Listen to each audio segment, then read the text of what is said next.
नमस्कार। समर्पण के अनमोल रत्न कार्यक्रम में आप सभी का हार्दिक स्वागत है। आज हमारे साथ एक ऐसे दंपति हैं जो कि दोनों डॉक्टर्स हैं और आध्यात्मिक क्षेत्र से भी जुड़े हुए हैं। वह दोनों समर्पण ध्यान से भी जुड़े हुए हैं। आज हम बात करने वाले हैं डॉक्टर नीलेश पाडोदरा, जो कि एक कॉस्मेटिक और एक प्लास्टिक सर्जन है। वह राजकोट में पिछले 22 सालों से कार्यरत है। उनके साथ उनकी धर्मपत्नी डॉक्टर सुषमा पाडोदरा भी मौजूद है। वह एक फिजियोथेरेपिस्ट है और साथ ही फिटनेस कंसल्टेंट भी है और वह पिछले 25 सालों से राजकोट में कार्यरत है। तो आइए मिलते हैं इन दोनों से। नमस्ते। आप दोनों का इस कार्यक्रम में हार्दिक स्वागत है। सबसे पहले मैं डॉक्टर नीलेश जी से पूछना चाहूँगी कि आपका जो फील्ड है, तो एक डॉक्टर के तौर पे हर रोज़ आपको कई सारे एक प्लास्टिक और कॉस्मेटिक सर्जन होते हुए कई सारे ऐसे बर्न इंजरीज है या तो कोई एक्सीडेंटल इंजरीज हैं, उनको ट्रीट करना रहता होगा। तो ऐसी स्थिति में आप अपनी मनोदशा कैसे मनोदशा की बात करें तो जो आपकी मनोदशा होती है, जो मरीज़ की होती है, मरीज़ के साथी वालों की होती है, जो राह में देखने वालों की होती है, वैसे ही मनोदशा हमारी भी होती है, क्योंकि हम भी उन जैसे ही हैं। बस हमारा फ़र्क इतना है कि उनको जब दर्द होता है, तकलीफ़ होती है, तो सिर्फ दर्द मालूम होता है, जबकि हमारी ओर से हमको तकलीफ़ के बारे में मालूम होता है। तो पर्सनली तो मुझे भी उतना ही पेन लगता है रिलेटिव्स के तौर पे, साथ आए रिलेटिव्स को उनके मरीज़ के साथ जो होता है, मुझे भी यही फीलिंग्स आती है। पर मैं दूसरे छोर पे रहता हूँ जहाँ पे मुझे उसकी तकलीफ़ों को कम करना होता है, उनकी तकलीफ़ों को हरा के उनको वापस अपनी जगह पे, अपने काम पे उसको खुशियाँ देना होता है। जो कि हम पढ़े हैं, उनके बारे में पढ़े हैं, बर्न्स के बारे में, ट्रोमा के बारे में, टूटी फूटी हुई चीज़ों के बारे में, बॉडी के बारे में, बॉडी कैसे टूटता है, कैसे बिखरता है, कैसे वापस अच्छी तरह से ठीक होता है, उनको हम कितना छोटा सा सपोर्ट करें तो वो महकता है फिर। और बस यही चीज़ तो होती है जो हमको मालूम होता है। तो हमारी मनोदशा उनसे ये जगह पे अलग दिखती है कि दुख के वक्त पे भी हम थोड़े स्टेबल हो गए, क्योंकि हमारे पास थोड़ा सा नॉलेज होता है उनके बारे में, थोड़ा सा एक्सपीरियंस होता है, और बहुत सारे मरीजों ने, रिलेटिव्स ने भी हमको सिखाया है, क्योंकि उन्होंने ही हमको ये एक मौका दिया था उनको ट्रीटमेंट करने का। वो जरिए हमने भी बहुत कुछ पाया है, सीखा है।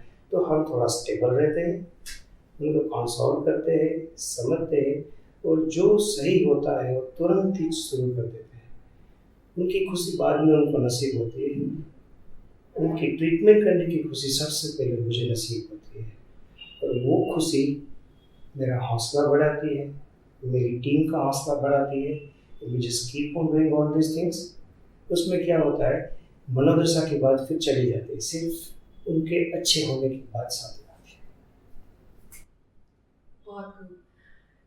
अगर आपसे बात करें तो आप एक फिजियोथेरेपिस्ट के साथ साथ एक फिटनेस कंसल्टेंट भी हैं। तो आपके पास ऐसे कई मरीज आते होंगे जिनको या तो अक्यूट या तो क्रॉनिक कंडीशंस का पेन होता है, या तो कोई इंजरी है या फ्रैक्चर्स है। तो उसमें अगर देखा जाए तो क्या वो सिर्फ एक हमारे शारीरिक स्तर का ही होता है, या उसके साथ हमारा कोई तो भी मानसिक स्तर भी जुड़ा हुआ होता है? एक तो शारीरिक स्तर पे हमको जो दिखता है वो शारीरिक स्तर का ही दिखता है, मानसिक स्तर का कभी हम देख नहीं सकते। लेकिन जब भी रोग होता है शारीरिक स्तर पे, वो पहले मन में आता है। विकार जो भी है, काम, क्रोध, मोह, वासना जो भी है, वो पहले मन में आती है। मन में आती है, फिर प्रकट करते हैं कभी कभी, और प्रकट नहीं करते तो वो गांठें बन जाती है शरीर में। वो गांठें बन जाती है तो वो रोग के रूप में कभी कभी प्रकट हो ही जाती है। तो किसी का कोई नेक जकड़न हो गया, किसी का शोल्डर हो गया, किसी का नी पेन हो रहा है, तो सब में वो मानसिक मनोदशा है। किसी ने क्रोध दबाया है, बहुत दबाया है, तो पूरा शरीर उसका जलेगा। वही है सब मनोशारीरिक जो भी आप बोलते हो वो वही है।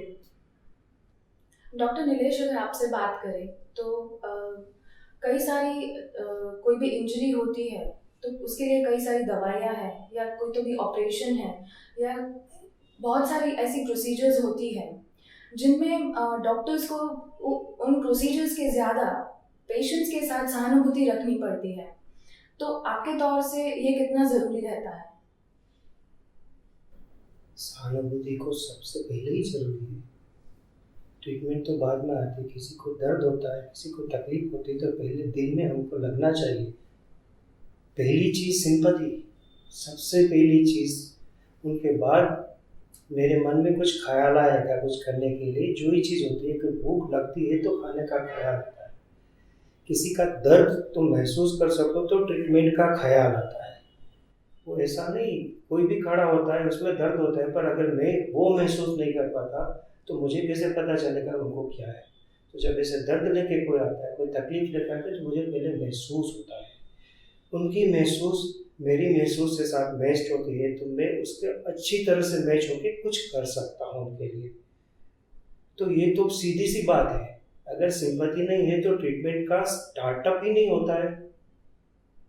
किसी की भी ट्रीटमेंट करनी हो तो सिंपैथी तो पहले से ही चाहिए। और देखा जाए तो खाना परोसते हैं तो किसी को फेंक देते हैं खाने पे, तुम ये खा लो। No sympathy. और प्यार से परोसो, दोनों में कितना फर्क है। ट्रीटमेंट भी यही है, सर पे हाथ रखा, जोर से रखा है ठीक हो जाए यार, और प्यार से रखा है तो ठीक हो जाएगा। बहुत फर्क है। अगर सिर्फ मैं उनकी पल्स लेने के लिए हाथ लगाओ, वो जल्दी से लगाओ, दबा के लगाओ, जोर से लगाओ, और प्यार से हंस के बात करके लगाओ, दोनों में फर्क है। उनकी पल्स अपने आप स्टेबल होती दिखाई देगी। और या तो मैं उनको बढ़ा रहूँगा अगर जोर से करूँगा कुछ तो sympathy is the very first part of any mode of treatment anywhere. उनके बाद तो ही मैं अपनी ट्रीटमेंट करूँगा जब वो मेरे साथ मैच होगा। मेरी सिंपैथी देख के उसको मुझ पे ट्रस्ट होगा, शायद मेरे एक्सपीरियंस पे, मेरे बोलने के ढंग पे, रिलेटिव्स को सबको ऐसा हो जाएगा I am getting matching with them, and that is the first mode of starting the treatment. So sympathy for me, if I am not empathic, मुझे ट्रीटमेंट करने का हक नहीं है। एम्पैथी पहले, ट्रीटमेंट बाद में, और बाकी सब प्रोटोकॉल उनके बाद में होता है। बहुत बढ़िया, ये जान के बहुत अच्छा लगा। आप दोनों समर्पण ध्यान से काफ़ी समय से जुड़े हुए हैं। तो डॉक्टर सुषमा, मैं आपसे पूछना चाहूँगी कि आपकी जर्नी या आपकी शुरुआत समर्पण ध्यान से कैसे हुई थी? बस मैं राजकोट में प्रैक्टिस कर रही थी, काफ़ी साल हो गए, एग्जैक्ट तो याद नहीं है मुझे। एक आंटी आते थे मेरे पास ट्रीटमेंट लेने, फिर वो सिंगावदर आश्रम बन रहा था वहाँ पे, अभी कुछ चालू नहीं हुआ था, लेकिन वो उसके लिए दान लेने आए हैं मेरे पास। फिर बुक्स दी मुझे और मैंने पढ़ाई की, और उसके बारे में पूरे साहित्य इकट्ठे किए। एकदम अच्छा लगा, साहित्य के साथ ऐसे लगा कि मैं जी रही हूँ, उनके साथ ही जी रही हूँ, और इतना अच्छा लगा। और जो भी आध्यात्मिक प्रश्न थे मन में, सुलझते गए, और पूरा जो भी एक्सप्लेन नहीं कर सकती कि क्या अनुभूति हुई मैं पढ़ते पढ़ते। फिर तो उनसे शिरडी की शिविर की मैंने, दीक्षा ली, और धन्यवाद देती हूँ मैं गुरु जी को और गुरु माँ को कि उन्होंने मुझे मेरे अंदर के गुरु से मिलवाया। बहुत अच्छा लगा जान के। आप डॉक्टर्स के प्रोफेशन में अगर बात करें तो डॉक्टर नीलेश, ध्यान और आध्यात्म का कितना महत्व रहता है? डेली बेसिस पे हम देखा जाए तो सभी लोग कोई ना कोई ट्रॉमा से, कोई तकलीफ से, कोई दर्द से जूझता ही रहता है। कोई मरीज बनता है तो कोई काम की थकान से, पर उनका दर्द का सेगमेंट बनता है। तो दर्द का सेगमेंट का दर्द का वाइब्रेशंस वो सभी पूरे दिन में, किसी को दर्द नहीं चाहिए, किसी को दुख नहीं चाहिए, पर काम करेंगे थकान होगी, तकलीफ होगी। अगर सही ढंग से किसी ने रिस्पेक्ट नहीं दिया, सही ढंग से किसी ने किसी को पैसा नहीं दिया, सही ढंग से किसी ने किसी को अडोर नहीं किया, मतलब बहुत सारी चीज़ें होती है जो लास्ट तौर पे कुछ करने के बाद में हमको लगता है कि ये तो पेनफुल है। हमको पूरा दिन पेन में रहने का नहीं होता है। तो अगर तुमको पेन को कम करना है तो तुमको हंसना है, खुश होना है। अगर उससे काम बन जाता है तो then no other need to go for any sort of meditation, because वही चीज़ मेडिटेशन है। अगर उसको करने के बाद भी आपको ऐसा लगे कि I am not feeling good, then meditation is just to meet yourself। खुद को ही पूछो, अरे भैया क्या प्रॉब्लम है, सुबह से तो इतना अच्छा कर रहा है, शाम तक तुझे क्या हो जाता है, तुझे कौन दुखी कर रहा है। तभी पता चलता है कि मेरे अलावा तो और कोई है नहीं जो मुझे दुखी कर रहा है। तो this is a part of a meditation कि मुझे खुद को ही मिलना है, खुद को ही समझना है, खुद को ही पहचानना है। थोड़ा वक्त देके, क्योंकि पूरे दिन में पूरी दुनिया को वक्त देता हूँ, मेरे लिए, मेरे मरीजों को, उनके रिश्तेदारों को, उनकी इंक्वायरीज को। सही या ना सही कुछ भी पूछ सकते हैं वो मुझे। वो नहीं जानते कि ये पूछने से सामने वाले डॉक्टर पे क्या बीतेगी। देखा जाए तो मैं 86 से मेडिकल फील्ड में हूँ और इतने सालों से प्लास्टिक सर्जन हूँ, तो भी कोई भी मुझे कुछ भी पूछ सकता है, क्योंकि उनके लिए एकदम नॉर्मल है। अगर मैं वो तरीके से देखो कि is this the way to ask the doctor, then pain will start. और पूरे दिन में अगर पेन ज़्यादा है तो meditation is a must thing. और जिन मरीजों को बहुत लंबे टाइम तक बीमारी है, उसका मतलब होता है कि बहुत लंबा सेगमेंट उसका सोचने में, फिजिकल बॉडी में पेन नहीं अच्छी बनने वाली चीज़ें होती है। तो उन लोगों को तो meditation is the answer, is the food, is the air, is the treatment, is the everything is meditation. क्योंकि जब वो साथ में रहेंगे तो पता चलेगा सभी चीज़ ट्रीटमेंट या गोलियां से नहीं बनती। बहुत सारी चीज़ मेडिटेशन से, magic happen with the meditation. Only the thing is how you meditate. अगर तुमको अपने आप आ जाए तो सही बात है, वरना गुरुजी और बाकी लोग सब अच्छी तरह से मेडिटेशन सिखाते हैं। One should do it on a daily basis in whatever way they can. जिसको जितना अच्छा लगे, जिसको अच्छा लगे, जितना आए, जितना मेडिटेशन। तो it should be a part of a daily routine before going to bed। गुरुदेव भी यही कहते हैं ना कि हर रोज सिर्फ 30 मिनट अपने आप को दो, बस और कुछ मत सोचो। डॉक्टर सुषमा, मैं आपसे ये भी जानना चाहती हूँ कि जो आध्यात्म का आपका जो अनुभव है, वो आपको आपके व्यवसाय में एज अ फिजियोथेरेपिस्ट आपको कैसे मददरूप बनता है? कभी कभी जब पेशेंट आता है मेरे पास, एज फॉर एग्जांपल कि नेक की प्रॉब्लम है मुझे, तो थोड़ा काउंसलिंग करके मैं उनको जान लेती हूँ कि वो कैसे नेक की प्रॉब्लम उसकी हुई, प्रोफेशनली हुई, ऐसे ऑक्यूपेशनल हैजार्ड के रूप में हुई है, उसके नेचर की वजह से हुई है, कोई ऐसी तकलीफ, इंजरी हुई है उसकी वजह से। पूरे एंगल को देख के फिर ट्रीटमेंट चालू होती है। कभी कभी नेक की जो तकलीफ होती है वो नेचर के रिजिडिटी होने की वजह से ये तकलीफ होती है। किसी की खंभे पे तकलीफ है तो उसका टेंशन वाला स्वभाव होगा कि वो छोटी छोटी बाबतों में टेंशन लेता फिरेगा, तो उसके खंभे थोड़े चकट जाते हैं। कभी कभी बैक की तकलीफ होती है तो समझ में आता है हमको कि वो पूरे घर का भार लेके चलता है, कि पूरे घर का भार मेरे ऊपर ही है, इसलिए बैक की तकलीफ हो जाती है। और कभी कभी लेडीज़ों को ज़्यादातर घुटने की तकलीफ होती है तो ऐसा लगता है कि उनका घर में नहीं चलता है, मेरी कोई सुनता नहीं है, तो उसकी वजह से ये सब जानने में आता है। धीरे धीरे जैसे जैसे ट्रीटमेंट करती हूँ पेशेंट्स की, तो ये जानने में धीरे धीरे आता है। और ओवरऑल ट्रीटमेंट करनी पड़ती है सब एंगल से, उसको डाइट कर देना पड़ता है, एक्सरसाइज, कि कैसे आप अपना नेचर चेंज करो, आप अपने इमोशंस दबाओ नहीं, आप थोड़े खुल के बात करो, डिस्कस करो। ऐसे ओवरऑल सब एंगल से ट्रीटमेंट देना पड़ता है कभी कभी। फिजियोथेरेपी का तो होता ही है, जो प्रोटोकॉल होता है इंस्ट्रूमेंट से जो देते हैं हम, वो तो करते ही है, लेकिन ये एंगल भी मैंने थोड़ा ऐड किया है। मुझे लगता है कि जो मुझे मिला है, जो मैं समझी हूँ, वो मेरे पेशेंट्स को भी उसका लाभ मिले बस। तो डॉक्टर सुषमा, अगर बात करें कि विश्व में वैसे तो कई सारी ध्यान की पद्धतियाँ हैं, लेकिन समर्पण ध्यान के बारे में अगर आपको ऐसी कौन सी चीज़ है जो सबसे ज़्यादा भाती है? ध्यान की पद्धति तो बहुत है। मेडिटेशन में अगर डिटेल में हम जाए मेडिटेशन, तो वो शरीर को पहले स्थिर करते हैं, अधिष्ठान में बैठो, बराबर। तो शरीर स्थिर हो गया, आधा काम हो गया हमारा।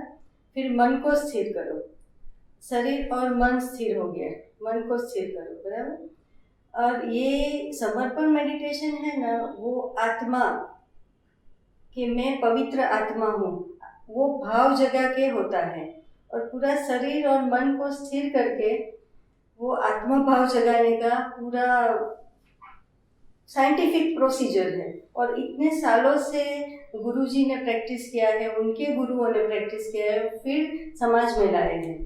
तो ये मेडिटेशन से और जीवंत गुरु खुद की शक्ति हमें प्रवाहित करते हैं और हमारी आत्म जागृति करते हैं। तो ये मेडिटेशन दूसरों मेडिटेशन से काफ़ी अलग है। निर्विचार की स्थिति तो सभी में आ जाती है, कोई भी योग कर लो, कुछ भी कर लो, वो स्थिति आ जाती है, लेकिन ये परे की स्थिति है। जी हाँ, बिल्कुल सही। तो डॉक्टर नीलेश, आप दोनों ही डॉक्टर्स हो, एक ही फील्ड में, एक ही व्यवसाय में हो, तो डॉक्टर होने के साथ साथ आप दोनों आध्यात्म की तरफ भी जुड़े हुए हो, तो वह आपके जीवन में, आपके फैमिली के लिए, बच्चों के लिए, वह कैसे आपको मददरूप होता है? चिड़िया दाना लाती है तो फैमिली को तो मिलता है। मेडिटेशन वो लाए, मैं लाए, कोई भी लाए, पूरे परिवार के लिए होता है। कितना भी लाए, छोटा सा भी लाए, सुन के भी लाए, बोल के भी लाए, कुछ भी लाए, सभी को देने वाले से लेने वाले को ज़्यादा मिलता है। तो कुछ ये लेके आएगी तो बड़ा महसूस तो मैं करूँगा, वही तो खुशी की बात है। मेडिटेशन या एनी स्पिरिचुअल टॉक, अगर किसी को कुछ भी मालूम नहीं है तो उसके साथ स्पिरिचुअल टॉक करें, because it's a harmless talk. सामने वाले का कभी बुरा नहीं सोचते, वो वाली जो बात होती है वो स्पिरिचुअल बात होती है। बाकी सभी चीज़ों में कुछ लेन देन होती है, कुछ रिजल्ट होना होता है, कोई भी चीज़ तो होती है कि ये करना है इसलिए ये कर रहा है। But in spiritual thing, no lane thing, nothing, कोई डिमांड ही नहीं है, इट्स अ फ्री थिंग। और वो करने से सबको आनंद मिलता है, और देने वाले को आनंद जितना मिलता है, उसको अगर कोई सुने ना सुने, वो देता ही रहता है, वो परोसता ही रहता है। और सामने वाला अगर सही है तो मैं तो ये कहूँगा उसको खाते ही रहना। स्पिरिचुअल थिंग वैसी चीज़ है, इससे कभी मोटापा नहीं होता, नहीं दिमाग में होता है, नहीं शरीर में होता है, और जो भी मोटापा होता है वह सभी को फायदेमंद वाला होता है। तो मेरी फैमिली में तो अगर ये स्पिरिचुअल सबसे पहले हुई तो मैं अपने आप उसमें आ गया। मेरे बच्चों की बोलने का तरीका, समझने का तरीका, सोचने का तरीका, हमने कभी कुछ उसको जबरदस्ती कुछ नहीं किया, वो अपने आप ही ऐसे फ्रीक्वेंसी स्टार्ट बैलेंसिंग में चला। अच्छी सी बात है। तो हमारे लिए ये बहुत अच्छी चीज़ है। जितनी जल्दी स्पिरिचुअल थिंग्स और उसकी समझदारी फैमिली में किसी के जरिए भी आए, बाकी सब लोगों को तो फायदा ही फायदा है, सीधा फायदा। तो यानी ध्यान का मोटापा अच्छा है, इससे कोई तुलना करना चाहिए, करना ही चाहिए, किसी को देना भी चाहिए। बिल्कुल, वही आत्मा आनंद मिलता है, देने से ही तो आनंद बढ़ता है। तो हमने ध्यान और आध्यात्म की बात की। अगर देखें तो ध्यान और आध्यात्म में जीवन सद्गुरु का आपके तौर से क्या महत्व रहता है? जीवन गुरु गुरु यानी गुरु के सानिध्य में आप आओ। गुरु तो झरने जैसा होता है, बराबर। तो झरने के नीचे आप जाओगे, पूरा जाओगे तो पूरा भिगोगे, हाथ डालोगे तो सिर्फ हाथ भीगेगा, बराबर। तो जीवन गुरु का तो यही है, वो कुछ करते नहीं है, तुमको ही अपना पूरा अहंकार छोड़ के पूरे विश्राम की अवस्था में उसके पास जाना है। बस उसके पास जाओ तो अपने आप ही वो शक्ति हमारे और आती रहती है और आत्म जागृति करती है हमारी। और फिर आध्यात्मिक उन्नति ऐसे ही पता नहीं चलता हमको कैसे हो रही है, होती जाती है, होती, दरवाजे खुलते ही जाते, खुलते एक एक एक एक पड़ जैसे निकलता जाता है और मुक्ति की तरफ ले जाते हैं। बिल्कुल। और कोई भी आज जो भी व्यक्ति होता है, अगर वो आध्यात्म है, ध्यान है और सद्गुरु से जुड़ा हुआ है, तो उनकी कई सारी अनेक अनुभूतियां भी रही होंगी। तो मैं आपसे जानना चाहूंगी कि ऐसी कौन सी आपकी अनुभूति है जो आपको एकदम यादगार रही हो? अनुभूति में तो शुरू जैसे ही आध्यात्मिक में आए ना, तो अनुभूति अनुभूति अनुभूति, उसके सिवा और कुछ है ही नहीं। एवरी स्टेप, जो भी स्टेप लो आप आध्यात्मिक में, कुछ भी समाधि गुरु के बारे में जीवन चरित्र पढ़ो, उसके प्रवचन सुनो, हर एक चीज में कुछ न कुछ अनुभूति होती है और हर एक चीज में कुछ न कुछ आप सीखते हो।